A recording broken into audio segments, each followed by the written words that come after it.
In 1593, King Henry IV of France made a bold declaration. He wanted no peasant in his kingdom so poor that they couldn't have a chicken in their pot every Sunday. It was a promise of abundance, of dignity, of a future where no one went hungry. But it was just that, a promise. While King Henry's words echoed through royal courts and political speeches, something else was happening in silence, something far more powerful. Out in the countryside, in the worn hands of peasants who didn't wait for permission, another kind of king was already feeding the people. This one didn't wear a crown. It didn't need a throne or an army. It sprouted from the earth, demanded nothing, and gave everything. They called it Good King Henry, a weed, a survivor, a perennial plant that had quietly filled soup pots and bellies for over 500 years. No marketing. No politics. No annual planting. You put it in the ground once, and it fed your family for generations. So why, if this plant was so perfect, so self-sustaining, so nutritious, so resilient, have you likely never even heard of it? What happened to Good King Henry? The truth is shocking. Because this miracle plant didn't vanish by accident. It was removed. Not by nature. Not by time. But by machines, money, and a system that couldn't profit from something that worked too well. Long before industrial farms, before tractors, and before food came in plastic, there was a plant that quietly anchored the survival of millions. It wasn't flashy. It wasn't branded. It didn't grow in perfect rows. But it showed up. Year after year. Generation after generation. In the cottage gardens of medieval Europe, from the stormy coasts of England to the river valleys of Germany, Good King Henry was the constant. Planted once, and never again. In March, its thick stalks pushed through the thawing soil, tasting like tender asparagus. In May, the leaves came in, soft and spinach sweet. It didn't stop growing until the first frost. This wasn't a side dish. It was a survival strategy. The peasants didn't and oppose, need a market. They didn't need a seed company. Their gardens were their grocery stores, and Good King Henry was the first thing they reached for when winter threatened to take more than just warmth. It was the backbone of their soup pots, blended with leeks, chard, and stale bread into rich, hearty broths that could stretch through bitter seasons. Even the Romans knew this plant's power. Pliny the Elder wrote about a leafy green that Emperor Tiberius demanded as tribute from the tribes of Germania. Historians believe he was talking about this very same plant. Think about that, an emperor once demanded Good King Henry as payment. Because it wasn't just food. It was life insurance. But even more shocking than its power, is how completely it disappeared. Not because it failed. Not because people stopped eating it. But because something else was rising. Something that didn't want food that lasted forever. Something that needed order, rows, control. And that something was coming fast. Modern food trends talk about superfoods like they're new. Kale, spinach, chard, packaged, priced, and sold like miracles. But what if the real superfood was the one we buried? In 1989, scientists analyzed Good King Henry's nutritional profile, and the results weren't just surprising, they were explosive. Iron levels higher than spinach. Calcium levels higher than milk.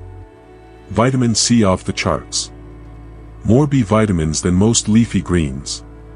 All from a plant you never had to replant. Never had to fertilize. Never had to protect with pesticides. It simply showed up, every year, pulling nutrients from deep underground with roots that could stretch 3 feet below the surface. It required no tilling. No watering. No chemicals. Just sunlight, soil, and time. This wasn't just a food. It was a blueprint for self-sufficiency. And that's where the problems began. Because in a system built on selling you the next thing, the next seed, the next product, the next seasonal harvest, a plant that gives and keeps giving isn't a miracle. It's a threat. How do you profit from a vegetable that makes you independent? You don't. So instead of celebrating it, the system quietly erased it. Not because it was dangerous. Not because it failed to deliver. But because it succeeded too well. And the machine was just getting started. In 1701, an English farmer named Jethro Tull created a revolutionary device, the seed drill. It was genius. It made planting faster, cleaner, more efficient. But it also came with one demand: order. The seed drill required uniformity. Neat rows. Clean spacing. Crops that played by the rules. That meant wheat. Corn. Turnips. But good King Henry, it didn't play that game. It grew in clumps. It spread by roots. It popped up wherever it wanted. You couldn't line it up in perfect rows, and you couldn't control when it would return. In the age of machines, that made it a problem. And the problem only got worse. By 1837, John Deere had unleashed the steel plow, a tool that could tear through untouched prairie soil and make it submit to farming. But deep-rooted perennials like good King Henry fought back. Their roots resisted the blade. They held the earth together, gripping it like an anchor. The machine saw that as resistance. The plow wanted blank fields. Clean slates. Shallow roots it could churn, not strong ones that stood in its way. So farmers didn't just till around good King Henry, they ripped it out. Not because it wasn't nutritious. Not because people didn't want it. But because it slowed down the tractor. Efficiency became the god of agriculture, and anything that didn't serve the machine got labeled as inefficient. Even if it had fed Europe for 500 years. Even if it could have fed you forever. Because in the new world of industrial farming, it didn't matter what fed people. Only what fed the system. And the system had bigger plans. By the 1920s, the machine had a partner. And that partner wasn't a farmer, it was a business model. Seed companies were booming. Names like Burpee, Ferry Morse, Northrop King. They realized something chilling: a plant that lasts forever is a terrible product. If I sell you spinach seeds today, you'll need more next year. And the year after that. Every planting season, you come back to me. That's recurring revenue, the holy grail of modern business. But if I sell you good King Henry, you plant it once, and then you disappear. No second purchase. No reorder. Just food, growing by itself, for decades. You become self-sufficient. And self-sufficiency? That's the enemy of profit. So the decision was made, quietly, without a vote or a warning. By the 1950s, seed catalogs had begun dropping perennial vegetables entirely. One by one, they vanished from listings, replaced by annuals you had to keep buying. Good King Henry didn't die from disease. It didn't fail in the field. It was deleted, because it didn't fit the business model. And when it disappeared from the catalogs, it disappeared from the gardens. The system didn't just favor annuals, it demanded them. Because a food system built on short-term cycles is a food system built for dependence. And the more you depend on it, the more you buy. That's the brilliance. That's the trap. And then came the revolution, the one that sealed the deal. In the 1960s, the world was starving. And a man named Norman Borlaug rose to the challenge. He introduced high-yield, dwarf varieties of wheat, engineered to produce more calories per acre than anything the world had ever seen. It was called the Green Revolution, and it was hailed as a miracle. And in many ways, it was. It saved over 1 billion lives from famine. But hidden beneath the headlines and Nobel Prizes was the real cost, a shift so massive, it changed farming forever. Because those new crops weren't just high yield. They were high maintenance. They demanded synthetic fertilizers, heavy irrigation, precise chemical inputs. They had to be planted every year, in perfect rows, under the watchful eye of machinery. They were designed for control, and they brought with them a dangerous side effect: A path to resilience. But while the machines roared and the catalogs shifted, good King Henry didn't vanish completely. It went underground. While the world raced toward monocultures, chemicals, and climate collapse, good King Henry didn't die.